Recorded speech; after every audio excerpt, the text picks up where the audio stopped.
Você tenta ajudar, tenta explicar, tenta corrigir. E mesmo assim, a conversa vira discussão. A pessoa se irrita, você se desgasta e no final ninguém se entende. Se isso acontece na sua casa, o problema pode não ser o que você fala, mas como você fala. E o pior é que você está tentando ajudar. Eu sei, isso dói, porque depois da discussão cada um vai para um lado, vem o silêncio e muitas vezes também vem o arrependimento.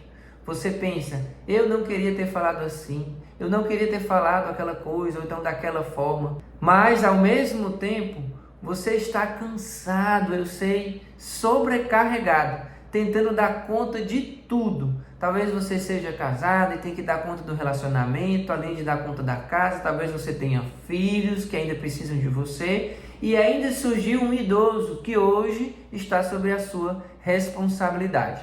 Você já se sentiu assim? Você não está sozinho. Por isso que eu compartilho com você nesse vídeo informações relevantes. Então deixa eu me apresentar rapidinho aqui para você. Eu sou o Dr. Milton Botelho, pós-graduado em geriatria e há mais de 13 anos eu ajudo familiares a lidar melhor com situações do cuidado do idoso e de inúmeras situações como essa que eu estou compartilhando com você, trazendo conhecimento, novas perspectivas e esperança, sendo essa a minha missão, a de ajudar pessoas que cuidam de idosos a ter um outro olhar sobre a jornada do cuidado e assim deixar essa jornada mais leve. E cá entre nós eu adoro a minha missão. Então se você não é inscrito nesse canal, aproveita agora para fazer isso, porque senão você se esquece. Então faz agora, aperta aí no sininho para se inscrever, porque toda semana o YouTube te lembra porque tem vídeo novo no canal. Da mesma forma, deixa o seu like, faz o YouTube fazer com que esse canal cresça e chegue a mais pessoas que também estão interessadas nesse mesmo assunto, que é o cuidado do idoso, a lida do dia a dia, as dificuldades enfrentadas por cada um de nós que tem um contato, convive com o idoso e que nesse desafio, quando a gente tem informação de forma correta, a gente cresce no conhecimento e melhora a qualidade do cuidado. Então faz assim que você vai ajudar outras pessoas, eu tenho certeza. Agora deixa eu te mostrar algo que muda tudo. O problema não está exatamente nas suas palavras, está na forma como o cérebro de quem tem Alzheimer recebe isso, ou seja, como o cérebro de quem tem Alzheimer recebe essa informação. Porque com o Alzheimer, o cérebro ele perde a capacidade de processar informações como antes. Então não é mais como ele era mais jovem. Então aquilo que para você pode ser simples, para ele pode ser muito confuso ou até ameaçador, porque depende do tom de voz que a gente usa na nossa comunicação. Correções soam como críticas, explicações viram pressão e a insistência muitas vezes pode virar um confronto. Não porque ele quer discutir, não é isso, mas porque o cérebro dele não consegue lidar com aquilo que antes era diferente e agora a interpretação está modificada por conta da condição demência, por conta da doença de Alzheimer, que vem na sua evolução, nessa degradação neuronal, mas essa questão também impactar na vida deles. E aqui estão alguns erros muito comuns, que quase todo mundo comete, que eu escuto muito na minha prática clínica, e sem perceber as pessoas falam, porque eu sei que o cuidado ele exige muito, ele gera um cansaço físico, emocional, e acaba que perde-se a paciência com mais facilidade. Por isso que a gente precisa trabalhar essa virtude diariamente. A virtude da paciência, ela é o ponto-chave para que a gente se torne um excelente cuidador de idoso. Aquele cuidador que realmente ama e que na prática sempre tende a melhorar o cuidado porque trabalha essa virtude que é a paciência. Olha só frases que eu escuto no próprio consultório e que talvez você já tenha dito sem perceber. Eu já falei isso 1000 vezes. Olha só, uma outra que é muito comum. Você não lembra de nada, eu preciso ficar explicando. Não lembra de nada. E uma terceira frase. Presta atenção, eu já te disse, presta atenção. Olha só a forma como o tom de voz foi diferente na hora que você está ali mais agitado, sem paciência mesmo, você acaba sendo ríspido sem querer. Parece normal, eu sei, você chamar a atenção do idoso, mas para ele não é assim. Mas para quem tem Alzheimer, isso pode gerar frustração, ansiedade e até agitação. Se por acaso, inclusive, essa situação acontece ali de tarde, talvez à noite o idoso ainda esteja agitado e hoje vai ser uma noite daquelas, onde por conta que abriu um quadro de agitação à tarde, ele não vai conseguir dormir de noite. Mas a boa notícia é que pequenas mudanças mudam completamente o resultado da conversa. Vamos para o que realmente funciona. E o primeiro passo que eu compartilho com você é justamente falar devagar e com calma. Isso pode ser um desafio para muitas pessoas, porque assim como eu, que falo um pouco mais rápido, às vezes a voz é um pouco mais enérgica, é preciso trabalhar isso. Comunicação, ela é um treino. Então, quanto mais eu trabalho a minha comunicação, mais eu me sinto pronto para melhorar essa comunicação. Você não nasce sabendo, tá tudo certo. Já são tantos desafios que hoje você enfrenta, já são tantos detalhes que hoje você tem que desvencilhar, que mais esse eu sei que vai gerar talvez ali um pensamento, nossa, mais uma coisa, mas é preciso sim trabalhar a comunicação.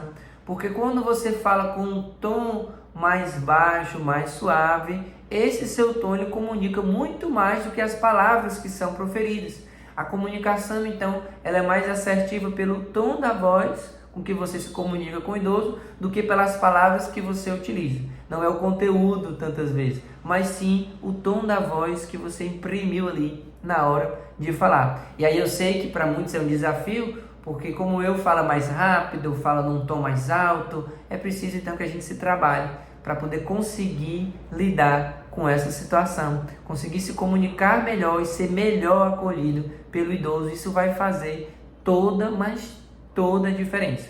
O segundo ponto, então, é usar frases curtas. Ao invés de você fazer explicações longas, demoradas, simplifique, seja o mais breve possível. Por exemplo, digamos que você vai preparar uma sopa para sua mãe e você já sabe como ela gosta, e você vai dizer, olha mãe, eu fui na feira hoje e eu comprei aquela verdura A, B e C que a senhora gosta do preparo da sua sopa, comprei aquela carne naquele canto onde a senhora gosta, eu preparei com tempero assim, assim, assim, eu fiz desse jeito que a senhora me ensinou. É capaz dela olhar para você no final de tudo isso e dizer, eu não quero, eu não gosto, embora seja da forma como ela gosta. Muito mais assertivo talvez você dizer, mãe, a sopa que a senhora gosta está pronta. Muito mais simples e direto. Então, pronto mãe, do jeito que a senhora me pediu eu fiz, está aqui a sua sopa. Olha só como é diferente. Então você deixa de confundir, porque se você dá uma floreada grande, isso pode confundir ainda mais na comunicação o idoso que tem demência, que tem Alzheimer, na hora que você vai dar essa explicação para ele. O terceiro ponto, que é bem importante, é validar o sentimento dele. A forma como ele vai receber essa informação, então ouvir ele primeiro para depois comunicar algo, também pode ser muito relevante. Ao invés de corrigir quando você escuta algo que parece que não está legal, ou então alguma exigência que ele faz, diga algo como, tá certo, eu entendo, mas vamos fazer assim, ou então, tá tudo bem. Primeiro você disse que entendeu, primeiro você acolheu a informação dela, e aí depois você coloca a estratégia ou a intenção que você quer fazer. Pode ser até na hora do banho, por exemplo, que existe uma argumentação ali, você, não, tá certo, eu entendi a senhora, mas a água já tá morninha, do jeito que a senhora me pediu. Olha só, e aí você já vai contra-argumentando de uma forma que você acolhe primeiro, você valida o sentimento dele, é uma argumentação muitas vezes, para depois você conseguir viver aquele momento sem tanta discussão, sem tanta agitação e ansiedade. Ou então você participa do processo, quando você diz, vamos ver junto isso aqui, eu vejo junto com a senhora. E aí, participando, existe muitas vezes uma aceitação maior do idoso. Nossa, mas como é comum ouvir essas frases que eu acabei de compartilhar aqui com você, e também ouvir que o cuidador está cansado, porque eu sei que existe um desgaste que acontece principalmente na esfera emocional no cuidado, já que eu escuto isso também diariamente, não só nas consultas domiciliares que eu também realizo, mas dentro do consultório. E foi pensando nisso, pensando em familiares que estão cansados e com ansiedade por conta das dificuldades no cuidado do idoso, que eu criei um treinamento chamado Recomeço.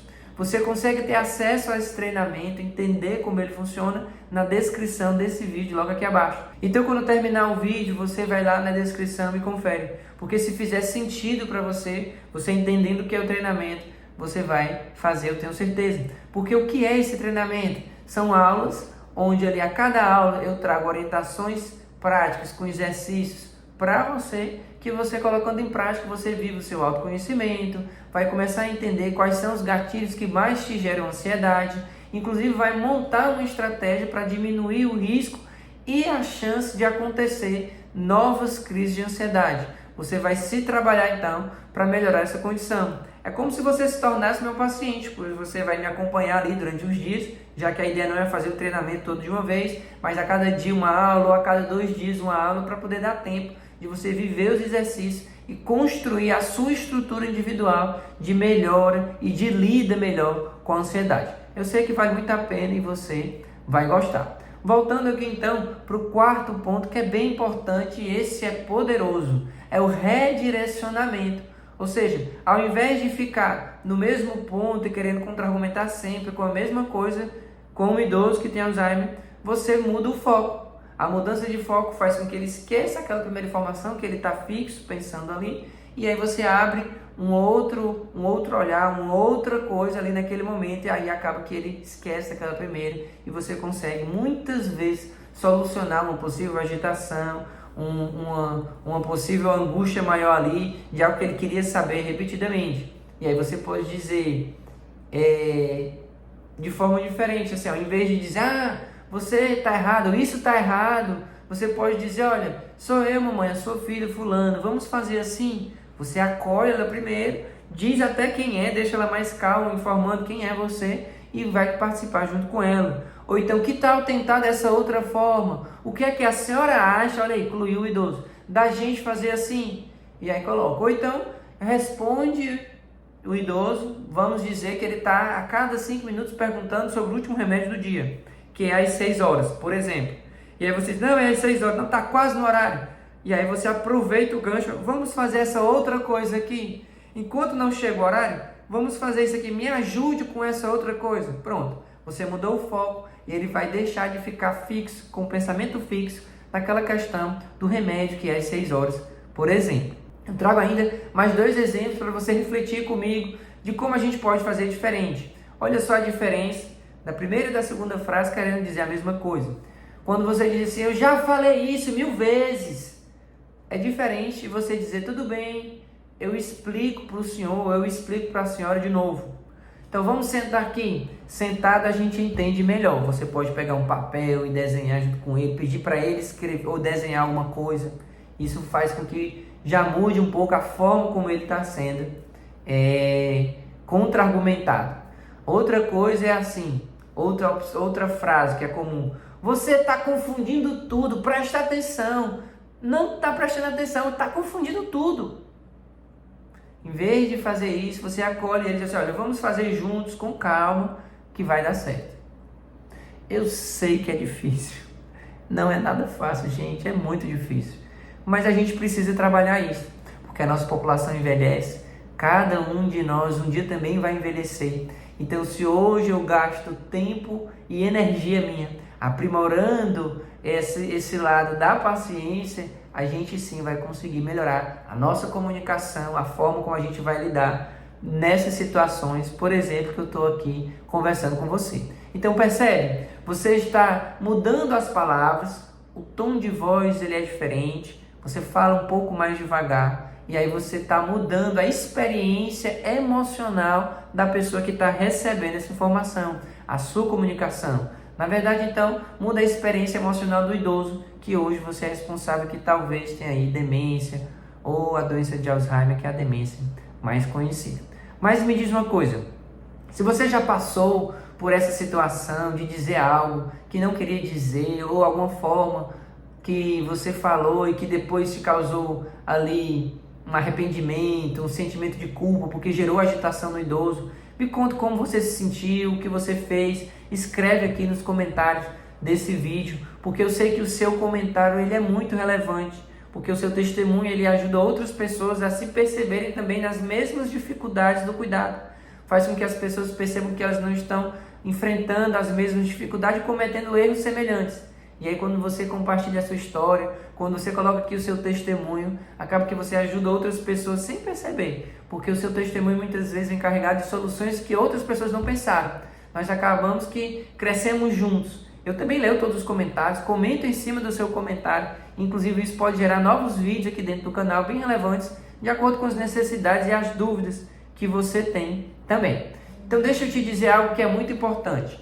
Você não está errado porque quer, ou errando porque quer. Talvez pense que está errado e errando porque quer. Você está fazendo o melhor que pode com o que você aprendeu até hoje. E se você está nesse vídeo, ótimo, parabéns. É porque você tem um desejo de aprender ainda mais e isso vai aprimorar e melhorar o cuidado da pessoa que você ama. Mas agora você sabe um pouco mais até do que sabia no começo do vídeo, com isso que eu acabei de compartilhar com você. E eu sei que isso muda tudo. Com um pouquinho de cada vez, um passinho de cada vez, você vai crescendo nesse cuidado e vai fazer grande diferença na vida do idoso que hoje você é responsável. Se esse vídeo ele fez sentido para você, compartilhe com alguém que também está passando por isso. Talvez você conheça alguém que também cuida de um idoso que tem Alzheimer. Porque às vezes uma simples mudança na forma de falar pode e muito evitar dores dentro de uma casa. E pode transformar completamente o cuidado em algo mais leve e mais humano, que faz parte ali da minha missão. E se você quer aprender mais sobre como lidar com Alzheimer no dia a dia, fica aqui comigo no canal, acompanhe os conteúdos a cada semana, porque você não precisa passar por isso sozinho. Aqui eu sempre compartilho informação daquilo que eu escuto no meu dia a dia e que eu estudo diariamente. Então confere esse outro vídeo que eu deixo aqui no próprio canal, como lidar com a teimosia dos idosos. Você precisa aprender sobre esse tema, pois todos nós evoluímos e nos relacionamos melhor quando temos mais conhecimento. Um grande abraço, que Deus abençoe a sua luta. A gente se vê num próximo vídeo.